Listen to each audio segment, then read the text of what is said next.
Hello, good afternoon everyone. कैसे हैं आप लोग? आशा करती हूँ सभी अच्छे होंगे, स्वस्थ होंगे, कुशल मंगल होंगे। और ये रहा आज का दिन, मतलब शनिवार है, सेकंड सैटरडे है शायद आज को। हाँ, आजकल ये ठंड के दिन में कुछ पता नहीं चलता, टाइम इतना जल्दी चला जाता है। दिन का टाइम पता ही नहीं होता है कितना टाइम हो रहा है, बहुत जल्दी निकल जाता है। चलिए, आशा करती हूँ सभी ठंड में भी अच्छे ही होंगे। तो आज का ब्लॉग यहाँ पे मैं स्टार्ट करते हुए 12:30 हो चुके हैं। लंच का ही अभी प्रिपरेशन चल रहा है, आधे रास्ते में है लंच का प्रिपरेशन। ये बन रहा है मटर पनीर, पालक पनीर। ये जैसे पालक पनीर, पालक पनीर, और ये भी पालक आलू मटर बनाऊंगी। आज ये दिखाने का, रोज़ रोज़ क्या दिखाऊं करके सोचती हूँ। आज ये दिखाने का रीज़न ये था कि यहाँ पे, जो इस जगह पे मैं रह रही हूँ, यहाँ पे मोस्टली स्विगी हो, जोमेटो हो, कुछ नहीं है। डिलीवरीज, ब्लिंकिट या फिर वो कुछ भी नहीं है यहाँ पे। तो इसीलिए मोस्टली, और यहाँ के बहुत सारे लोकल ही हमें 1-2 दिन के लिए अच्छा लगता है, उसके बाद वो इतना टेस्ट आता नहीं है। मतलब इतना अच्छा नहीं रहता, पेट भी ख़राब हो जाता है, या वैसा कुछ सीन्स हुए हैं। तो इसीलिए हम लोग मोस्टली बाहर से आजकल नहीं मंगा रहे हैं। तो इसीलिए ही घर में ही जितना हो सके उतना बनाने का ट्राई करती हूँ। तो आज को वही पनीर बनाई हूँ, पालक पनीर बना दिया है, और एक आलू मटर पनीर। और यहाँ एक्चुअली मैं जैसे उड़ीसा से हूँ, तो मुझे आलू हमेशा चाहिए। भले ही मैं डायबिटिक में डूब चुकी हूँ, फिर भी मैं डायबिटिक से ग्रसित हूँ, लेकिन फिर भी मुझे आलू चाहिए, तो मैं आलू बनाती हूँ। तो कल को आलू चोखा बनाया था, तो उसी को रीयूजेबल लिए मैं आलू मटर बनाता हूँ। और यहाँ पे मैं किसी भी होटल में जाती हूँ, मेरे को आलू मटर का कॉम्बिनेशन मिलता ही नहीं है। मैं हमेशा आलू पनीर में भी सोचती हूँ कि आलू मटर पनीर नहीं, मटर पनीर मिल जाएगा लेकिन आलू नहीं मिलता। तो इसीलिए मैं जितना से ज़्यादा जितना ट्राई कर सकती हूँ। तो इसीलिए ये एक पनीर का अलग ही बना रही है, वो आलू का सेम पेस्ट में ही आलू का ही बनाने वाली। तो कल का आलू चोखा जो रखा हुआ था, उसी में ही ऐड करके मटर के साथ मैं करूँगी। तो अलग से मुझे आलू ये करने की ज़रूरत नहीं पड़ेगी। तो ये आंटी यहाँ पर मेरे हेल्प करती हुए, वो आलू में लगी हुई, मैं इसमें लगी हूँ। और इसमें और थोड़ा सा पानी डालेंगे, हल्का सा ग्रेवी करी रखेंगे। सूखते सूखते फिर ये पूरा सूख जाता है। आंटी बोले थे ऐसे ही रखो, मैं बोले 2 टाइम का करना है, तो इसलिए मैं और तब पानी डालते हुए ये थोड़ा सा उबाल में देंगे और इसको ऑफ कर देंगे। मैं खाना बनाने में इतनी अच्छी नहीं हूँ, लेकिन फिर भी ट्राई करती हूँ थोड़ा बहुत कि बना लूँ। तो ये उबाल में आ जाएगा। ये मटर पनीर आज लंच के लिए मेरा ये मटर पनीर, रात का भी वही होने वाला है शायद। और ये आलू जो बनेंगे। तो मिलते हैं नेक्स्ट ये में, मतलब थोड़े गैप के बाद मिलूँगी मैं। अभी के लिए इतना ही, bye for now. Hello, welcome back again to Anuswaroop Mylo official. तो इसी ब्लॉग को जारी करते हुए, अभी लंच पनीर का हो गया है। तो जो आलू जो चोखा रह गया था, उसमें से 2 आलू पराठे बनाए, ये देखिए, और एक बनने वाला है। और ये रहा पराठे, ये पराठे, उसी का एक करी भी बना दिया था। ये आलू मटर, जो आलू चोखा था इसीलिए इतना गाढ़ा गाढ़ा लग रहा है, आलू ही है एक्चुअली वो। तो ये रहा डिनर का, लंच का प्रोग्राम। आशा करती हूँ अब तक सबके लंच हो गई होगी। तो बने रहें, फिर से इसी ब्लॉग में फिर से मिलेंगे। Till now, bye for now, bye, take care. Hello, hello, good evening, welcome to the blog again, to the same blog. दूसरा दिन है लेकिन फिर भी इट्स द सेम ब्लॉग। तो मैं कल जैसे पहले ये बता रही थी वीडियो में कि हमारे यहाँ पे कुछ भी डिलीवरीज़ के ये नहीं है, फैसिलिटीज़ नहीं है। जैसे ना जोमेटो है, ना स्विगी है, और कुछ भी होम डिलीवरीज़ वाले कुछ भी नहीं होते हैं यहाँ पे। मेगा स्टोर्स 2-3 ही हैं, जैसे रिलायंस का एक है, और सरवना एक है, केपीएन एक है, 3 ही हैं। तो वो होम डिलीवरीज देते हैं बस, नहीं तो और किसी में इतना नहीं होता है। तो पर्सनल बेसिस में जो अगर हम डिलीवरीज देना चाहते हैं वैसा होता है।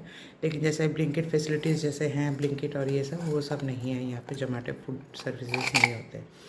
तो मैं उस जगह पे रहती हूँ, नगरी नाम है प्लेस का, आंध्र प्रदेश में है ये।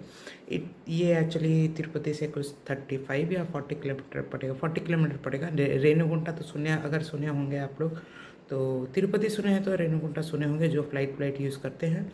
और रेणुगुंटा पे बहुत बड़ा स्टेशन है, तो वहाँ से 35 किलोमीटर फ्रॉम नगरी।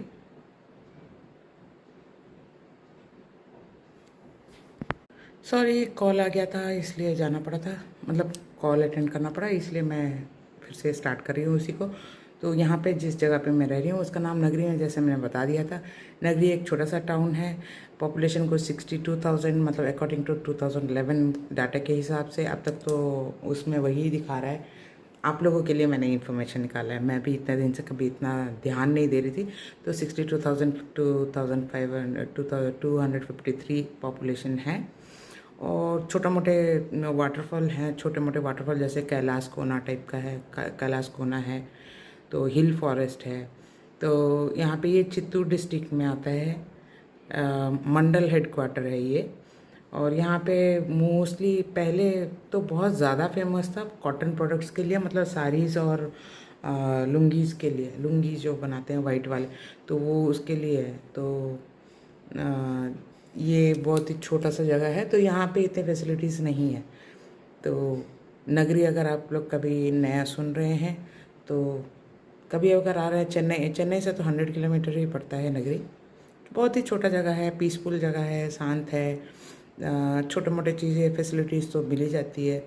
तो नियरेस्ट ये में पुत्तूर आता है, उसके बाद तिरुपति आती है।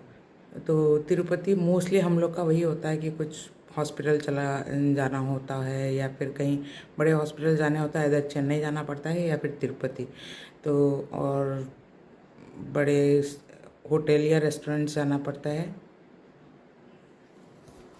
Okay, sorry for now, continuing again. मैं बीच बीच में कॉल्स आ रहे थे, इसीलिए मेरे को बीच बीच में ब्रेक लेना पड़ रहा था। चलिए, तो ये मैंने इंट्रोडक्शन दे दिया यहाँ का, जहाँ पे मैं रह रही हूँ। तो मोस्टली मैं थोड़ा बहुत तेलुगु सीख गई हूँ, तो इसीलिए मेरे को इतना प्रॉब्लम होता नहीं है। तो अभी यहाँ जैसे सीज़न के हिसाब से थोड़ा इफ़ेक्टिव होता है, जैसे कि चेन्नई में समंदर है, ये है, और यहाँ पे हिल्स विल्स भी हैं, तो गर्मी भी होती है, जैसे गर्मी होनी चाहिए वैसे गर्मी भी होती है। हवा भी बहुत तेज़ चलती है और बारिश भी होती है तो बहुत ज़्यादा होती है। और हम लोगों का तो साइक्लोन का इफेक्ट अगर रहता है तो ये ज़्यादा ही इफेक्ट हो जाता है, क्योंकि थोड़ा सामने ही है। और ठंडा भी वैसे ही है, बारिश सब वैसे ही, मतलब थोड़ा ज़्यादा ही ये में ही चलता है सीजन सारे। तो ये रहा यहाँ के जहाँ मैं रह रही हूँ वहाँ का इंट्रोडक्शन। कभी आ रहे होंगे, मोस्टली अधिकतर आते हैं तो तिरुपति तक ही आते हैं। तो इधर यहाँ तिरुतनी भी सामने पड़ता है। तिरुतनी अगर कोई सुने होंगे, तिरुतनी में कुछ गोल्डन टेम्पल है, मैं अब तक गई नहीं हूँ कभी, अगर कभी मौका मिलेगा तो शायद जा सकती हूँ। तो ये रहा आज का blog. Hope you enjoyed the blog. 2 दिन से बहुत लंबे कल को भी बहुत लंबा ब्लॉग डाल दिया था, तो कट डाउन करना था, but I have to send the message, तो वो मैंने पूरा वैसे का वैसे ही रखा था। और पंखा वाला जो था वो दोनों ब्लॉग्स में सेम ही आया है, किसके घर में फ़ैन चलता है करके। एक्चुअली इट्स अ टेस्ट मैं रखी थी इसलिए कि ताकि कोई देख के बोले क्या कल वाले भी ब्लॉग में भी वही डाला, आज के ब्लॉग में भी वही डाला, ये क्या है करके। तो कोई ना कोई पॉइंट आउट करेगा करके उसी सोच से ही डाली थी, लेकिन व्यूज़ ज़्यादा आ नहीं रहे, फिर भी I will do it regularly. मैं अभी कंसिस्टेंटली करना चाहती हूँ, कर रही हूँ। तो बने रहें हमेशा, और ज़्यादा से ज़्यादा अगर लोग जुड़ रहे हैं, देख रहे हैं, तो सब्सक्राइब करें।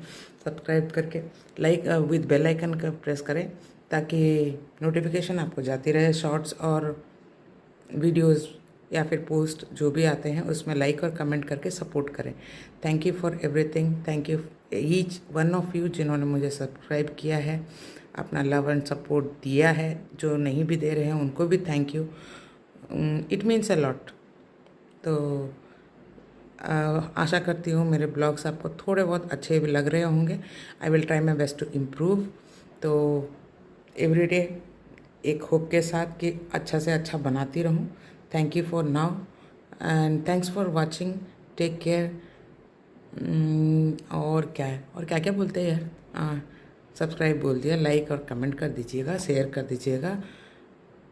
B good, do good, hope good for everything, मतलब होपिंग गुड फॉर एवरीथिंग।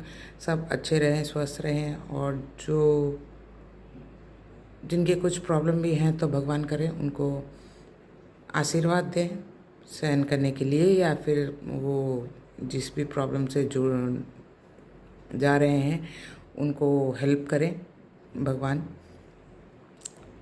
मेरी आस्था है, इसीलिए मैं सबको ऐसा बोलती रहती हूँ। चलिए, bye for now, take care, be good, do good, be kind as well, take care, bye for now.